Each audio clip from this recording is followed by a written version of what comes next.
Rosalie Harrison stood at the window of her flagship store selling exquisite English porcelain cups. At 65, she was still an elegant woman with silver hair neatly arranged in a low bun and piercing blue eyes behind gold-rimmed glasses. The Harrison fine china chain included 7 stores throughout Willowbrook and had been a steady source of income for over 30 years. The town of 90,000 was large enough to support a variety of businesses, but small enough that everyone knew each other, especially prominent figures like Rosalie. After the death of her lawyer husband Robert 3 years ago, she had thrown herself into her work, using the business as a way to cope with the loneliness of their spacious home on Elm Street. "Mrs. Harrison?" A young voice sounded behind her. Rosalie turned and saw a young man in his 20s with dark hair and a smile that seemed both shy and confident. He was dressed in the simple work uniform of a delivery company. "Yes?" she replied softly. "I'm Jason McBride from Speedway Express Delivery. I have a package for you from England. It looks like antiques." Rosalie nodded. "Of course, it's the new collection from Staffordshire. Please come in." Jason carefully carried in a large box, his movements surprisingly graceful for his age and profession. "You know, Mrs. Harrison, I've never seen such beautiful porcelain. My grandmother collected things like this, but nothing so exquisite." Rosalie felt a rush of warmth. Rarely did young people show an interest in her passion. "Your grandmother was a woman of taste. This set dates back to 1890. Look at the hand-painted designs." They spent the next 20 minutes examining the porcelain. Jason asked thoughtful questions, his eyes burning with genuine interest. When he finally got ready to leave, Rosalie felt a strange emptiness. "Jason," she called after him, "if you'd like, come by sometime just to talk about collections. I have a few special pieces at home that aren't on display in the shop." The young man's smile grew even wider. "That would be wonderful, Mrs. Harrison. Really wonderful." Over the next 2 months, Jason became a regular visitor to Rosalie's home. He would come by after work, and they would spend hours talking about porcelain, history, and life. Rosalie learned that he worked in a warehouse, lived in a small apartment on the outskirts of town, and dreamed of a better life. His mother had died when he was 16, and his father, an alcoholic, had disappeared from his life even earlier. "You know, Mrs. Harrison," he said one evening as he sat in her living room with a cup of tea in his hands, "you make me feel needed. It's as if my thoughts and opinions really matter." Rosalie felt something stir in her chest, a feeling she hadn't experienced since the early years of her marriage to Robert. "And I feel alive when you're here, Jason. This house was so quiet." Margaret Wilson, Rosalie's best friend of 20 years, was the first to notice the change. They were sitting at Rosemary's for lunch when Margaret couldn't take it anymore. "Rosie, what's going on with you? You're glowing like a teenager." Rosalie blushed. "Don't be silly, Marg. Nonsense? You've canceled our last 3 meetings, you're distracted all the time, and you're wearing a new dress. What's going on?" Rosalie put down her fork and took a deep breath.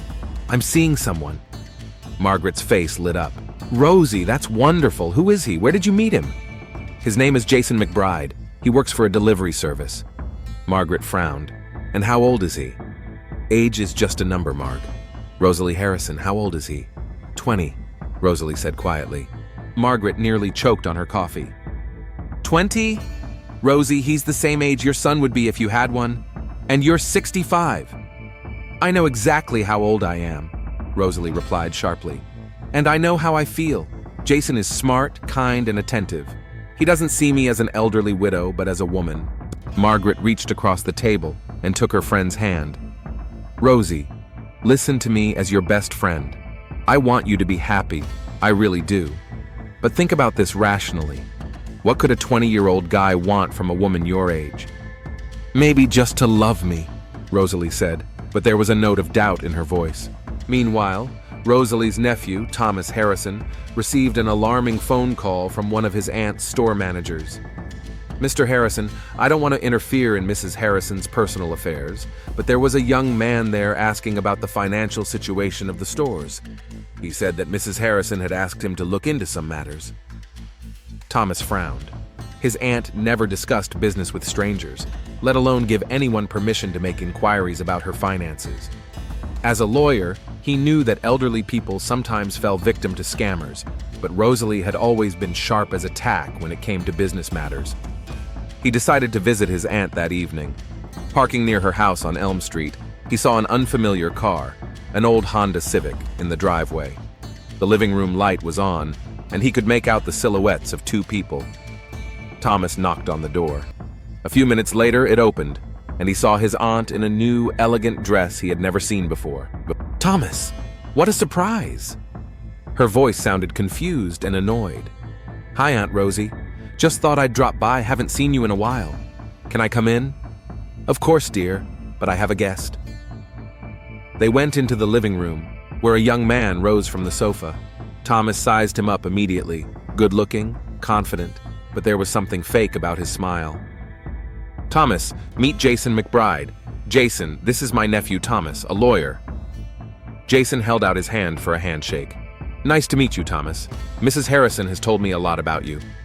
"Likewise," Thomas replied dryly, noticing how firmly and confidently Jason shook his hand, and how his eyes quickly assessed the room, lingering on the expensive items. The conversation was awkward. Jason said all the right things, was polite and charming, but Thomas sensed something was wrong. When the young man finally left, Thomas decided to speak frankly with his aunt. "Aunt Rosie, how long have you known each other?" "About 3 months. Thomas, I know what you're thinking, but Jason is special. He genuinely cares about me." "And do you care about him?" Rosalie lifted her chin defiantly. "Yes, and I know what you're going to say about the age difference. Margaret already gave me her opinion. But the heart doesn't know age, Thomas." Thomas sighed. He loved his aunt and didn't want to hurt her. But as a lawyer, he had seen too many cases where young people deceived older people for money. "Just be careful, okay? And if you need to discuss anything, finances, legal issues, come to me, not your new acquaintances." 2 weeks later, Rosalie called Margaret with news that shocked everyone who knew her. "Marg, we're getting married." There was silence on the line. "Marg, can you hear me?" "Rosie, you're out of your mind. You've only known this boy for 4 months. Sometimes that's all it takes to know you found your soulmate. Jason proposed to me last night. It was so romantic." "What did Thomas say?" Rosalie paused. "I haven't told him yet. You're the first to know." "Rosie, please think about it again. Don't rush into anything. Why not live together for a while and get to know each other better?" "Marg, I'm 65 years old. I don't have time for a long courtship. I feel happy for the first time in years, and I won't let anyone, not even my best friends, ruin that." When Thomas heard about the engagement, he immediately went to see his aunt. She met him at the door with sparkling eyes and an engagement ring on her finger. Not too expensive, he noticed. "Auntie, we need to talk." "If you're trying to talk me out of it, don't waste your time. I want to make sure you're protected. Let's draw up a prenuptial agreement." Rosalie's face darkened. "A prenuptial agreement? Thomas, we're getting married for love, not entering into a business deal." "That's exactly why you need it.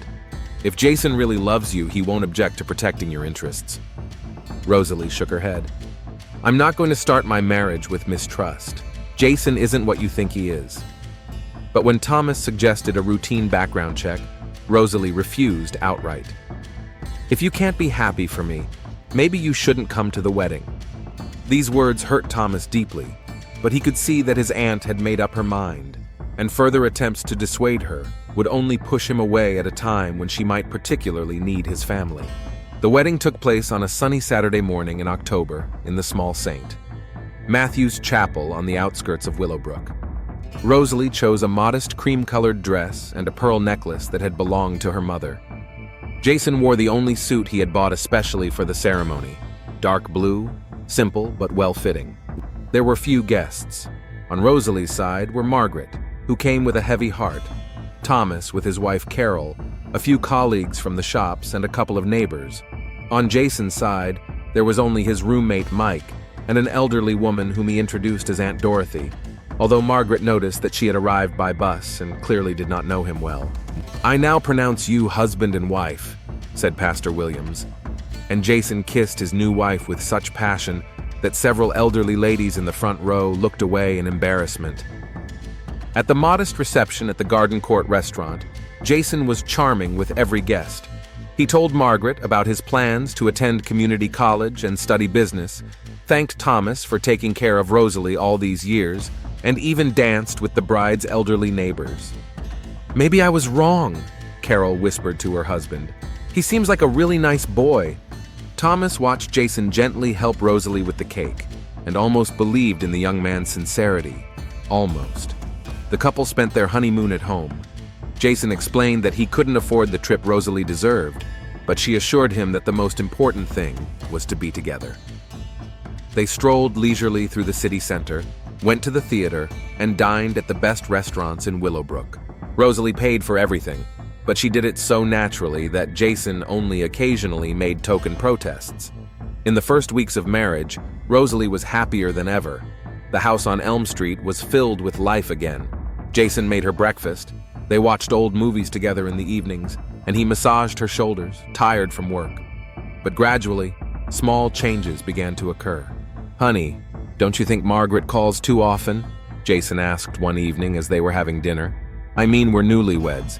We need time to get to know each other as a married couple." Rosalie put down her fork. "Marg has been my best friend for 20 years, dear. She's used to us talking every day. Of course, I understand. It's just that it seems like she hasn't accepted our marriage yet. Her questions, her looks, it creates tension." Rosalie thought about it. Margaret did continue to ask uncomfortable questions about Jason, his plans, his past. Maybe she should limit their contact a little until her friend got used to the new situation. The next day, when Margaret called to suggest lunch, Rosalie declined for the first time in years. "I'm busy, Marg. Maybe next week." There was a pause on the line. "Rosie, we haven't seen each other in 2 weeks. What's going on?"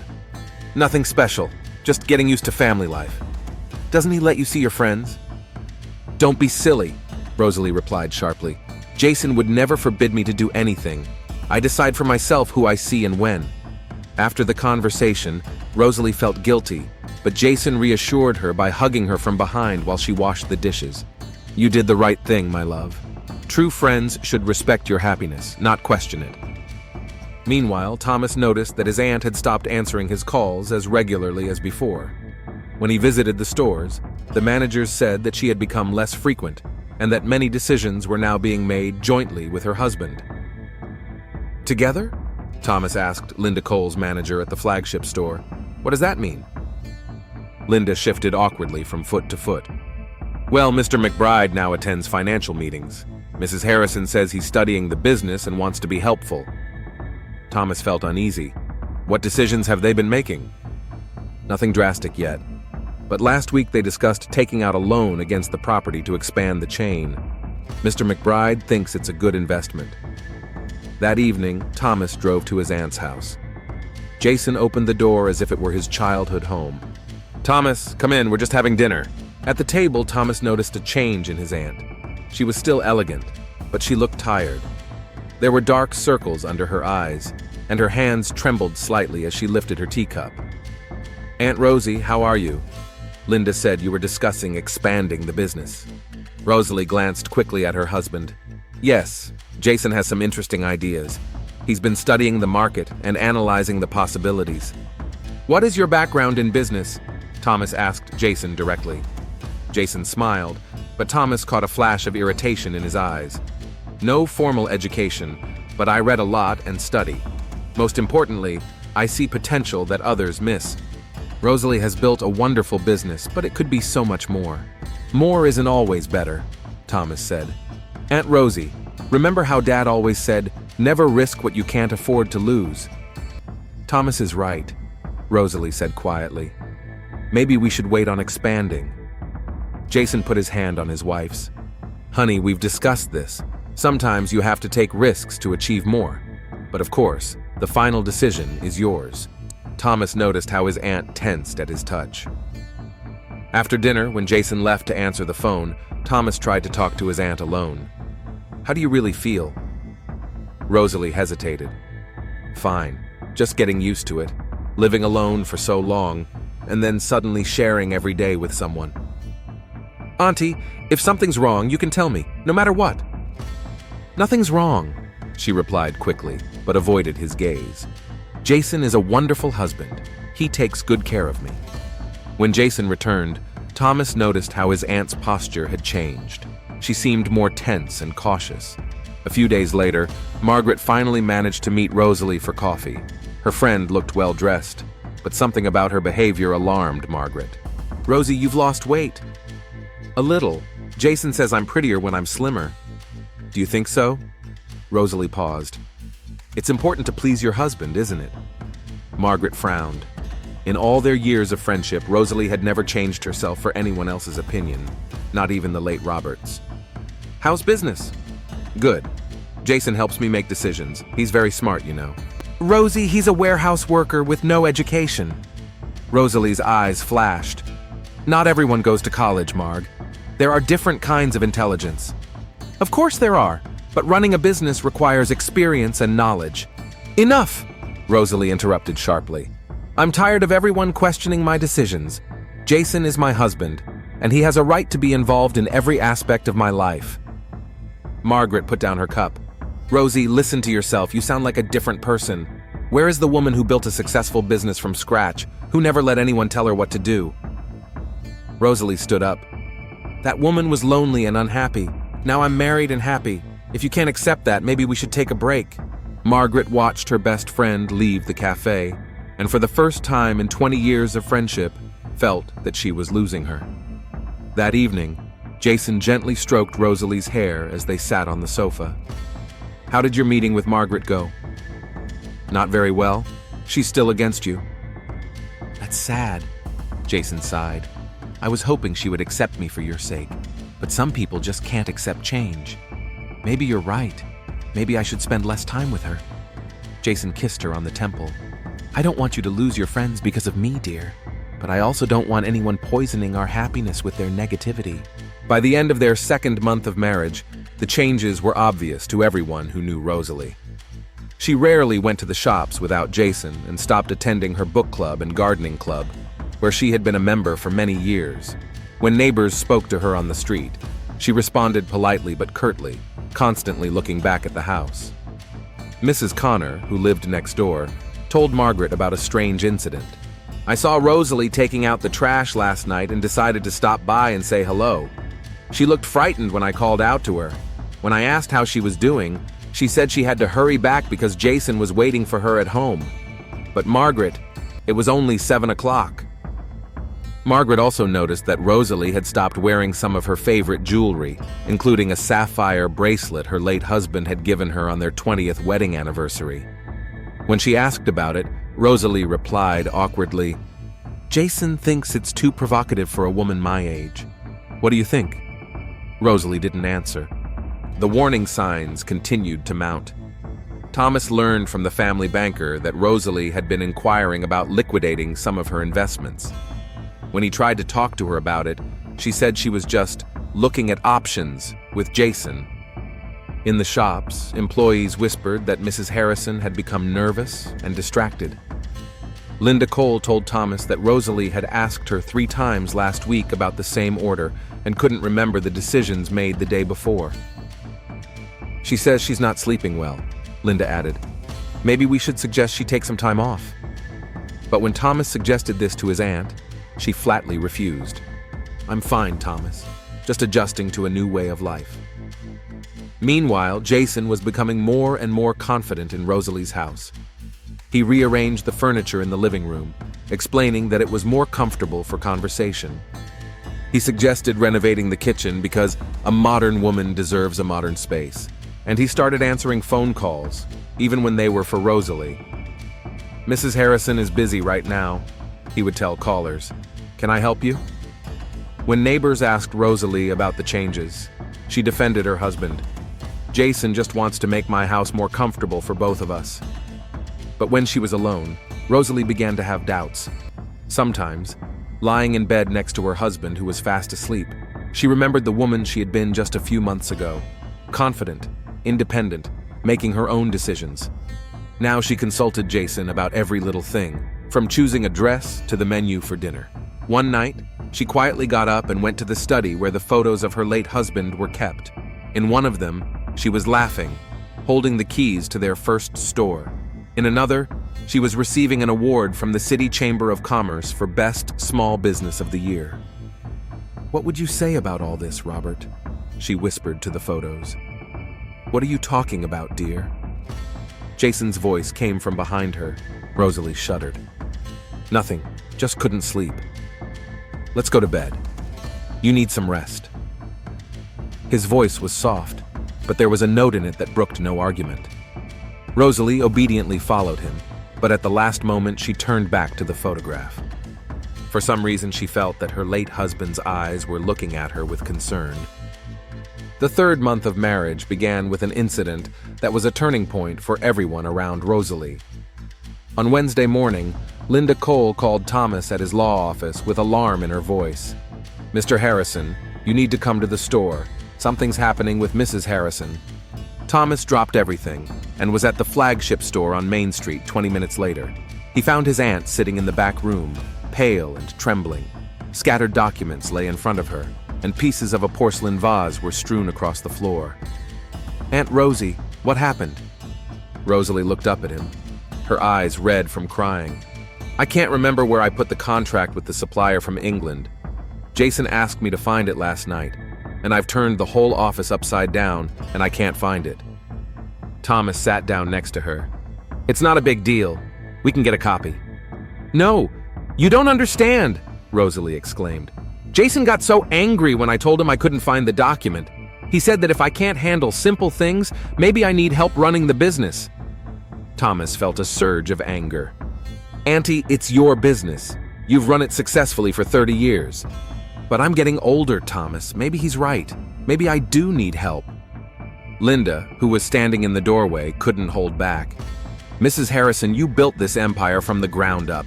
One missing document doesn't mean you can't run your business."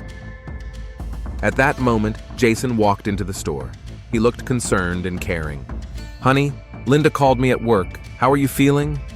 Rosalie immediately tensed up. "Better. Thomas is helping me sort through the documents." Jason turned to Thomas with a forced smile. "Thanks for coming. I'm very worried about Rosalie. She's been having memory problems lately. She often forgets things." "That's not true," Linda said sharply. "Mrs. Harrison has always been sharp as a tack." Jason's gaze turned cold. "I'm sorry, but you don't live with her. I see her every day.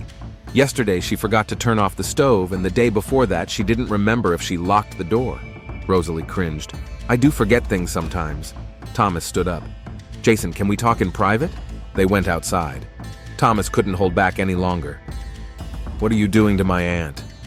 "Excuse me?" Jason looked genuinely surprised. 3 months ago she was a confident businesswoman. Now she's afraid to make a decision without your permission. Jason sighed. "Thomas, I understand your concern. But your aunt is getting older. It's a natural process. I'm just trying to support her." "Support or control?" Jason's eyes flashed, but his voice remained calm.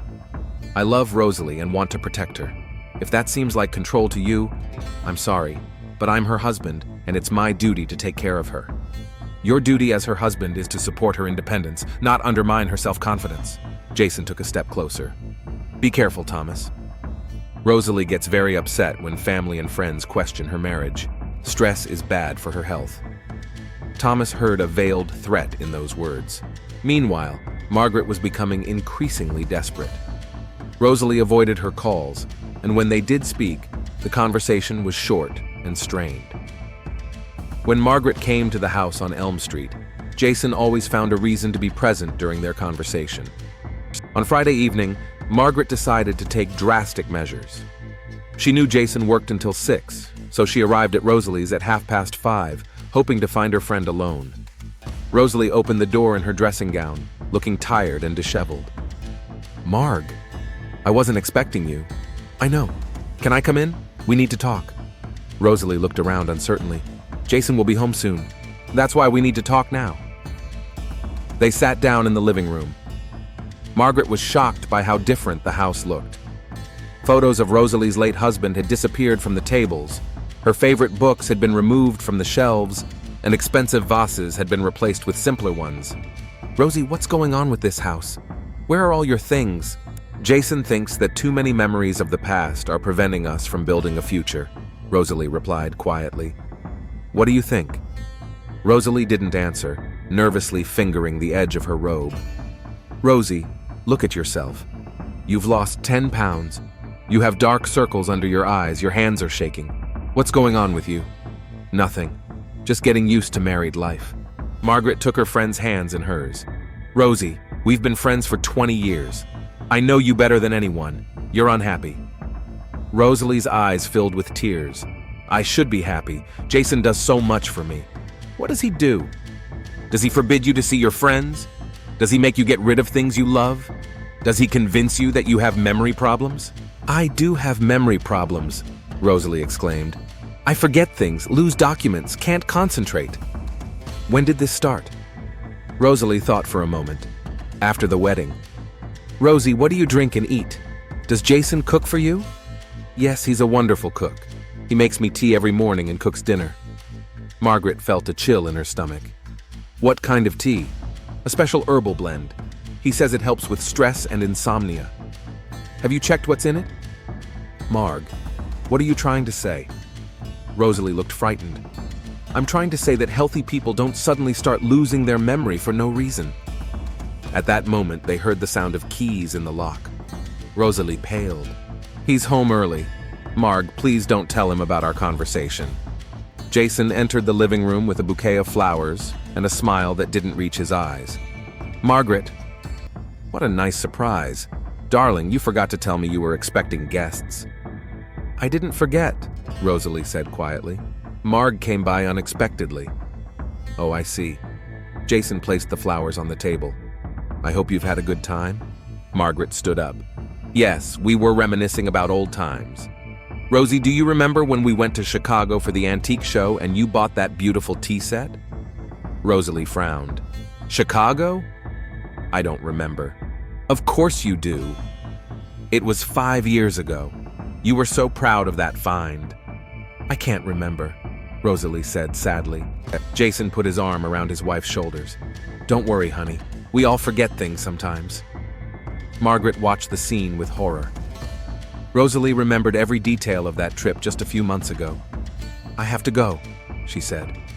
Rosie, will I see you soon? Rosalie looked at her husband. Maybe. Call me. At the door, Margaret turned around. Jason, take good care of her.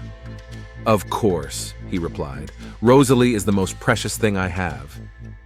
But Margaret saw something in his eyes that made her shudder. The next morning, Thomas received another alarming phone call, this time from the Harrisons' banker.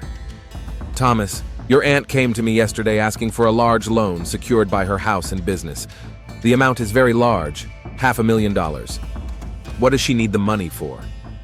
She said something about expanding the business, opening new stores in neighboring towns. But Thomas, the plans seem unrealistic, and your aunt seemed confused, forgetting several times what she had said a minute ago. Thomas felt alarmed. Did she take out the loan? Out? No, I told her I needed time to consider the application, but her husband was with her, and he insisted on a quick decision. That same day, Thomas went to his aunt's house. This time, he didn't warn her he was coming. Jason opened the door in his pajamas, as if he hadn't been working. Thomas, what a surprise. Where's Aunt Rosie? She's resting. She's had a rough week. I want to talk to her. She's asleep. The doctor prescribed her some sedatives. What doctor? Jason hesitated for a second. Dr. Wilson, the family doctor. Thomas knew that Dr. Green had been Rosalie's family doctor for many years. He had never heard of Dr. Wilson. I'll wait until she wakes up. That might be a while. Maybe you should come back tomorrow? No, I'll wait. They sat in the living room in tense silence. Thomas noticed that even more of his aunt's personal belongings had disappeared from the house. Even her favorite armchair had been replaced. An hour later, footsteps sounded from upstairs. Rosalie came down the stairs, looking disoriented and weak. Thomas, what are you doing here? Just wanted to see how you were doing. Things are fine. She sat down in an armchair that was clearly unfamiliar to her and looked around the room awkwardly, as if she were seeing it for the first time. Auntie, I spoke to the banker. Did you apply for a loan? Rosalie looked at her husband. A loan? Honey, we discussed expanding the business, remember? Jason said gently. Yes, of course, expansion. $500,000, Auntie. That's a huge amount. $500,000? Rosalie looked frightened. That much? Jason stood up. Thomas, your aunt is tired. These questions are upsetting her. My questions, or the fact that she doesn't remember signing documents for $500,000? Enough, Jason said sharply. I won't let you upset my wife. Thomas also stood up. Your wife? She's been my aunt for 35 years. And my wife for 4 months. And during those months, I've taken care of her every day, while you only show up to cause trouble. Rosalie began to cry. Please stop arguing. My head hurts. Thomas approached her. Auntie, tell me honestly, do you want to take out this loan? I don't know. Jason says it's a good investment. What do you think? I don't know what's right anymore, she whispered. At that moment, Thomas made up his mind. He couldn't stand by and watch his aunt turn into a shadow of her former self. Aunt Rosie, I want you to get a medical checkup. A complete examination by a doctor of our choosing. Jason stepped forward. This is none of your business, Thomas. It is my business if my family is in danger. What danger? Jason asked coldly. Thomas looked him straight in the eye. The danger of losing everything she's built in her life. That evening, Margaret met with Thomas in his office. They exchanged information and came to the same conclusion. We have to do something, Margaret said. But what? She's an adult. She has the right to make her own decisions, even if she's not the one making those decisions. How can we prove that? Thomas thought for a moment. First, I'll hire a private investigator to look into Jason's past. Something tells me there's more to him than we know. I'll try to talk to Dr. Green, Rosie's family doctor. I want to find out if she ever consulted him about her memory problems. Good idea. And we have to be careful with Marg. If Jason is who I think he is, he could be dangerous. Margaret nodded. I understand. But we can't abandon Rosie. She needs us now more than ever. They didn't know that at that very moment, Jason was standing at the bedroom window, watching Thomas get into his car outside the house. He was holding a cup of herbal tea, which he was going to take to his sleeping wife. A strange smile played on his face, and something predatory flashed in his eyes. Soon, my dear, he whispered into the empty room. Very soon. Downstairs, Rosalie lay in bed, feeling her eyelids grow heavy. Somewhere in the back of her mind, she knew something was wrong, but her thoughts were confused, as if shrouded in fog. The last thing she remembered before falling into a restless sleep was the sound of Jason's footsteps on the stairs and the metallic taste of the tea he had brought her an hour ago. Monday, January 15th, began like any other winter day in Willowbrook. Snow covered the streets in a thin layer, and the temperature hovered around freezing. Margaret woke up with a heavy feeling in her chest. She had dreamed all night about Rosalie calling for help, but her voice grew fainter and fainter. At 8:30 a.m., she called her friend, as she had done every morning for the past 2 weeks, despite Jason's requests to not disturb Rosalie so early. The phone rang for a long time, but no one answered. Margaret frowned. Rosalie was usually up by this time. At 9:15, she called again. Silence. At 9:45, the phone finally picked up. Harrison Residence. She heard Jason's hoarse voice. Jason, it's Margaret. Can I talk to Rosie? She's asleep. She wasn't feeling well all night. What's wrong with her? An upset stomach. The doctor said it would pass. Margaret felt alarmed. Which doctor? Dr. Green? A pause. No, we called an ambulance last night. The doctor from the hospital examined her here. The hospital doesn't make house calls, Jason. Private doctor. Listen, Margaret, Rosalie needs rest. Call me later. The line went dead. Margaret immediately dialed Thomas's number. Tom, something's wrong.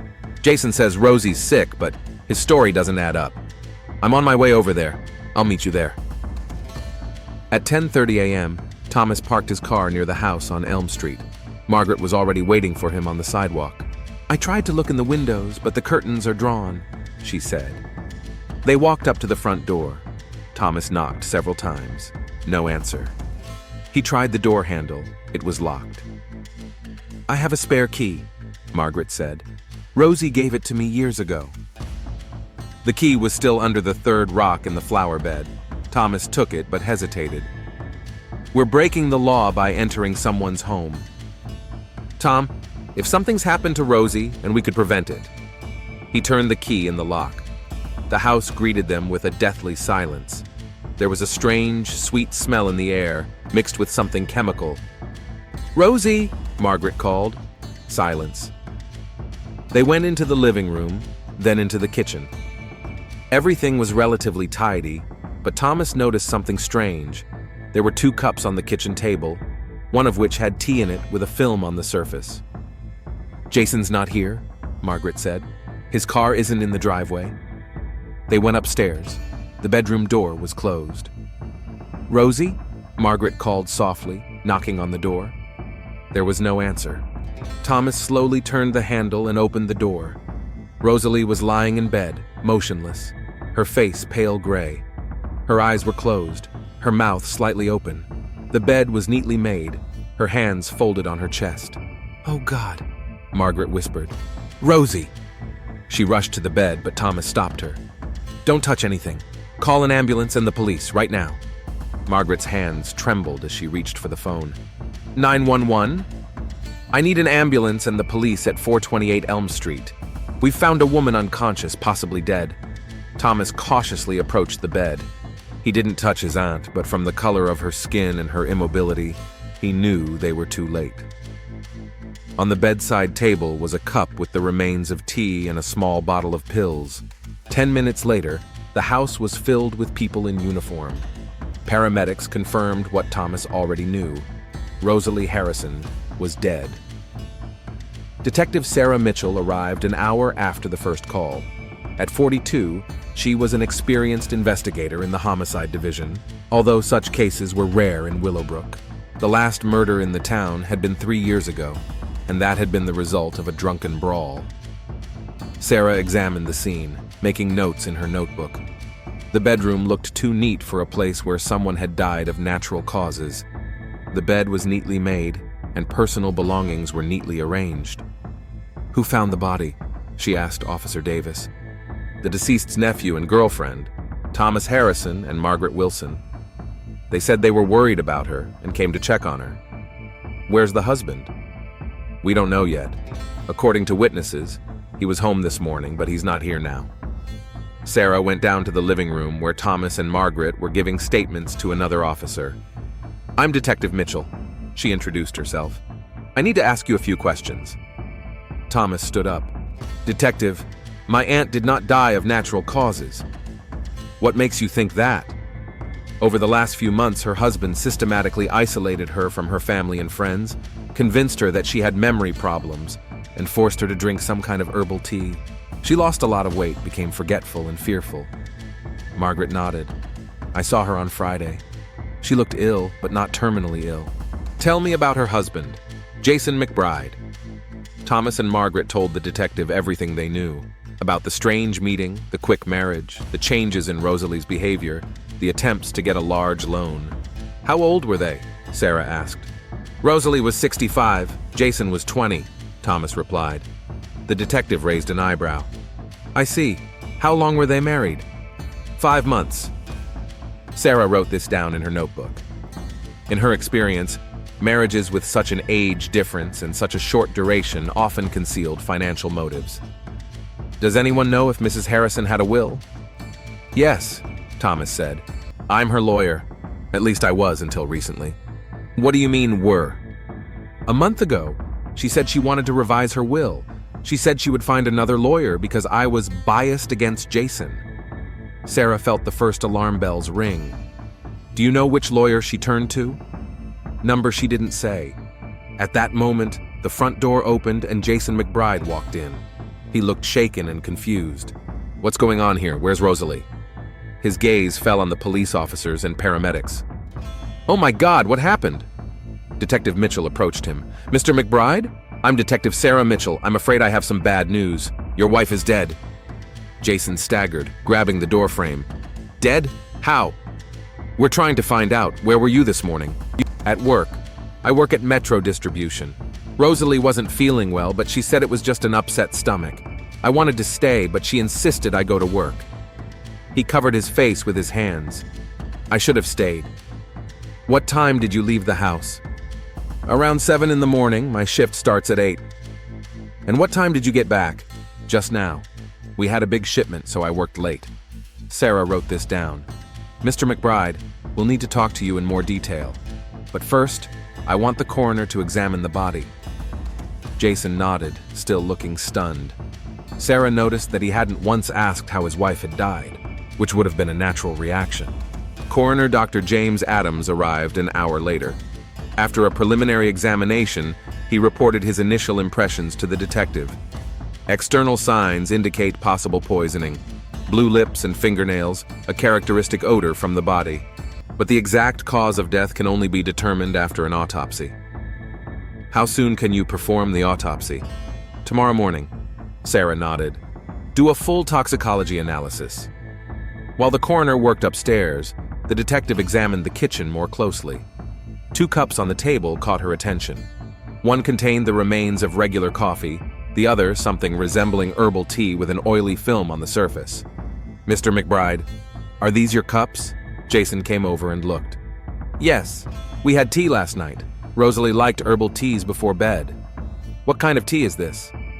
A special blend. It helps her relax. He opened a cupboard and took out a jar of dried herbs. I buy it at a health food store. Sarah took the jar with her gloves on. The label said calming herbal blend without listing any specific ingredients. Can I take this for analysis? Of course. In the bedroom, she also noticed a bottle of pills on the bedside table. What is this medicine? Jason picked up the bottle. Sleeping pills. Dr. Wilson prescribed them. Rosalie had trouble sleeping. Dr. Wilson? Yes, we saw him a few weeks ago. Sarah wrote down the doctor's name. She would check later to see if there was a doctor with that name in town. By evening, the detective had gathered enough information to begin the investigation.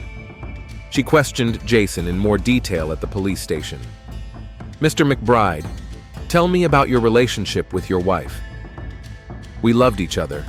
I know people talked about the age difference, but it didn't matter. Rosalie was a wonderful woman. How did you meet? Jason told the story about the porcelain delivery and their subsequent encounters. The story sounded plausible. Mrs. Harrison was a wealthy woman. Did you know that when you got married? I knew she had shops, but I didn't marry her for her money. Nevertheless, as her husband, you will inherit her fortune? Jason hesitated for a moment. We didn't discuss it in detail. Rosalie mentioned something about wanting to change her will, but I didn't ask for details. Did she change her will? Maybe. She mentioned wanting to see a lawyer. After the interview, Sarah checked Jason's alibi.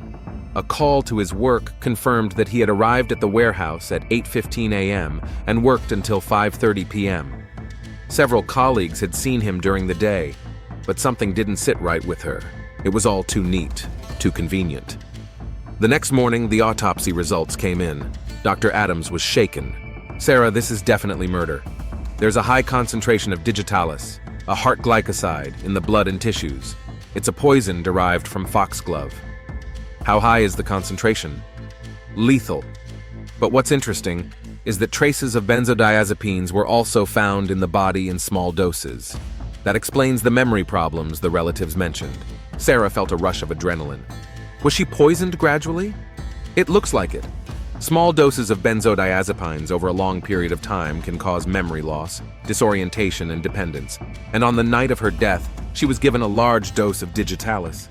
Where can you get these substances? Benzodiazepines are prescription drugs. They can be stolen or bought illegally. And digitalis is found in foxglove, a fairly common garden plant. That same day, Sarah received another important piece of information. Her colleague had found the lawyer Rosalie Harrison had recently been seeing. Detective, this is Robert Clark from Clark & Associates. Mrs. Harrison came to see me 3 weeks ago. Why? She wanted to change her will. She wanted to disinherit her nephew and leave everything to her husband. Sarah frowned. Did she seem competent? Clark paused. To be honest, no. She was distracted and forgot what she was talking about several times. I advised her to think about it and come back in a week. Did she come back? Yes, with her husband. He insisted on getting the paperwork done quickly. He said his wife was very upset about the will, and wanted to settle the matter as soon as possible.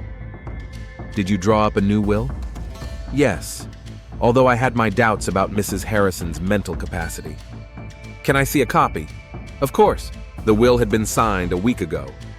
According to the document, all of Rosalie Harrison's property, including her house, business, and investments worth over $2 million, was to go to Jason McBride. On the same day, the detective received the results of the herbal tea analysis. The lab technician was excited. "Detective, there's a lot more in this mixture than just calming herbs. There are crushed foxglove leaves and synthetic benzodiazepines." Sarah felt the picture coming together. Jason had been systematically poisoning his wife with small doses, undermining her mental state and forcing her to change her will. And then he gave her a lethal dose. But there was one question she couldn't answer yet. The alibi. How could he have killed his wife if he was at work? The answer came the next day when she questioned Jason's co-workers in more detail. "Jason arrived at work on time," said shift supervisor Frank Thompson. "But he took a long lunch break. He said he had to go home to check on his wife because she was sick." "What time did he leave and return?" "He left around noon and returned around 2. He said his wife was feeling better." Sarah checked the time. Jason's house was a 15-minute drive from the warehouse. He had enough time to prepare the poisoned tea, make his wife drink it, wait for the poison to take effect, and return to work. That evening, she arrested Jason McBride on suspicion of first-degree murder. "Jason McBride, you are under arrest for the murder of Rosalie Harrison. You have the right to remain silent." When her rights were read to him, Jason didn't look surprised. There was a cold, calculating look in his eyes that made the detective shudder. "I want a lawyer," he said calmly. That night, Sarah sat in her office reviewing the case. She had motive, means, and opportunity. Toxicology reports, a changed will, evidence of systematic poisoning. But she knew she had a long road ahead of her. She had to prove Jason's guilt in court, and the defense would surely argue that all the evidence was circumstantial. She looked at a photo of Rosalie Harrison taken several years ago. A confident, elegant woman with intelligent eyes.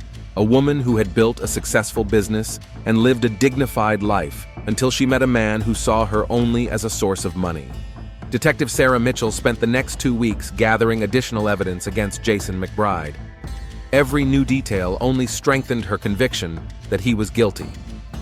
The private investigator hired by Thomas shortly before his aunt's death provided shocking information about Jason's past.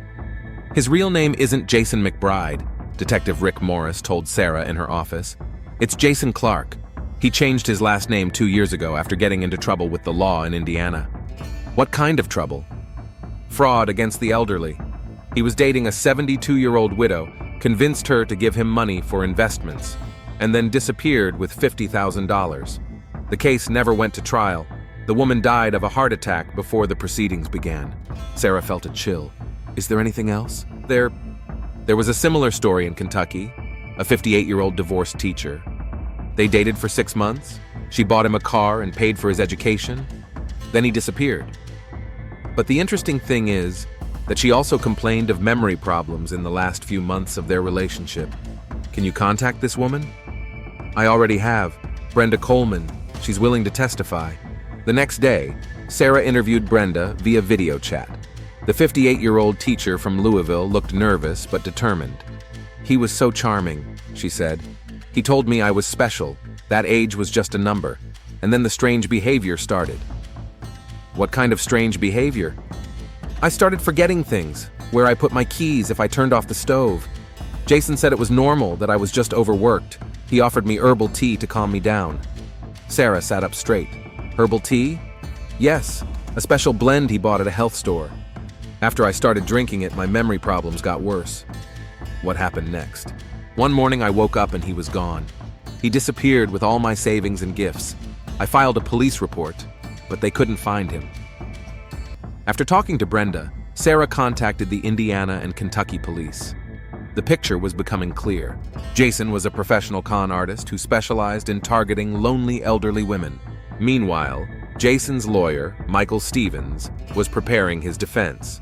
Stevens was an experienced criminal lawyer from a neighboring town known for his ability to create reasonable doubt in the minds of jurors. "My client is innocent," he declared at a press conference. "The prosecution's evidence is entirely circumstantial. Jason McBride loved his wife and would never have harmed her." The trial began 2 months later. District Attorney David Harris took the case personally. "Ladies and gentlemen of the jury," he began his opening statement, "this is a case of greed, deception, and cold-blooded murder. The defendant systematically poisoned his 65-year-old wife to gain access to her $2 million estate." Thomas and Margaret were the first witnesses to take the stand. Thomas spoke about the sudden changes in his aunt's behavior after the wedding. "She went from being a confident businesswoman to a fearful, dependent woman," he said. "Jason isolated her from her family and friends and convinced her that she had memory problems." Margaret was a particularly convincing witness. "Rosie was my best friend for 20 years. I knew her better than anyone. What happened to her in the last few months wasn't aging. It was the result of someone's malicious intent." The defense tried to portray them as jealous relatives who couldn't accept Rosalie's happiness. "My client gave Mrs. Harrison something she hadn't had in years: love and care," Stevens argued. Of course, that upset people who were used to controlling her life.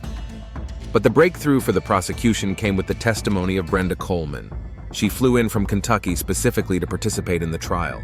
"He used the same methods," she told the jury. "The same words, the same herbal tea, the same results. The difference is that Rosalie was unlucky. He saw it through to the end." Stevens tried to discredit her testimony, claiming she was a bitter ex-lover, but the similarities in methods were too obvious. The climax came with the testimony of medical examiner Dr. Adams. "The digitalis content in the victim's blood was 10 times higher than the therapeutic dose," he explained. "This could not have been an accident or suicide. Someone deliberately gave her a lethal dose of poison." "What about benzodiazepines?" asked the prosecutor. "Traces of these substances in her hair indicate that the victim had been taking them for several months. In small doses, they cause the symptoms observed by witnesses: memory loss, disorientation, and dependence." The defense attempted to present an alternative theory. "Perhaps Mrs. Harrison accidentally poisoned herself with plants in her garden," Stevens suggested. Foxglove is a common garden plant, but the expert was adamant. The concentration was too high for accidental poisoning, and Mrs. Harrison's garden was checked. There was no foxglove there. Detective Mitchell gave detailed testimony about the investigation. She presented evidence of systematic poisoning, a changed will, and a false alibi. The defendant had a motive: a $2 million inheritance. He had the means, access to poisons through herbal mixtures, and he had the opportunity: a 2-hour lunch break on the day of the murder. In a last-ditch attempt, Stevens argued that the evidence was circumstantial. "Where is the direct evidence?" he asked the jury. "Where are the witnesses who saw my client give his wife the poison? Where are the fingerprints on the poison bottle?" But the prosecutor was convincing in his closing argument. Murderers rarely commit crimes in front of witnesses, but the totality of the evidence leaves no doubt as to the guilt of the defendant. He cold-bloodedly planned and carried out the murder of a defenseless woman for money. The jury deliberated for 3 hours. When they returned to the courtroom, the foreman stood up with the verdict. "On the charge of first-degree murder, we find the defendant guilty."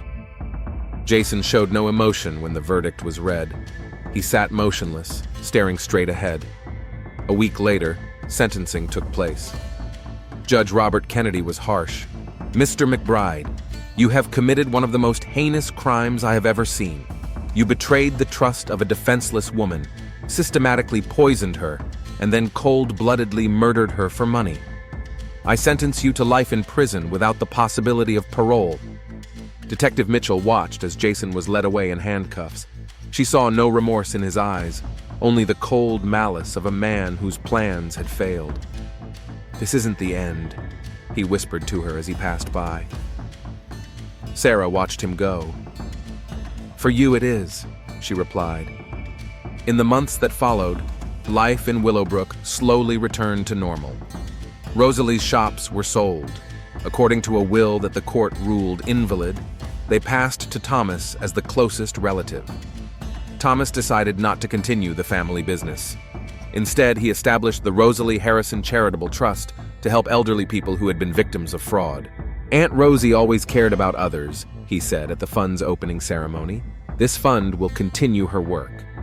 Margaret became a volunteer for the fund, advising elderly people on financial security. If we can prevent even one tragedy like this, Rosie didn't die in vain, she said. The house on Elm Street was sold to a young couple with children.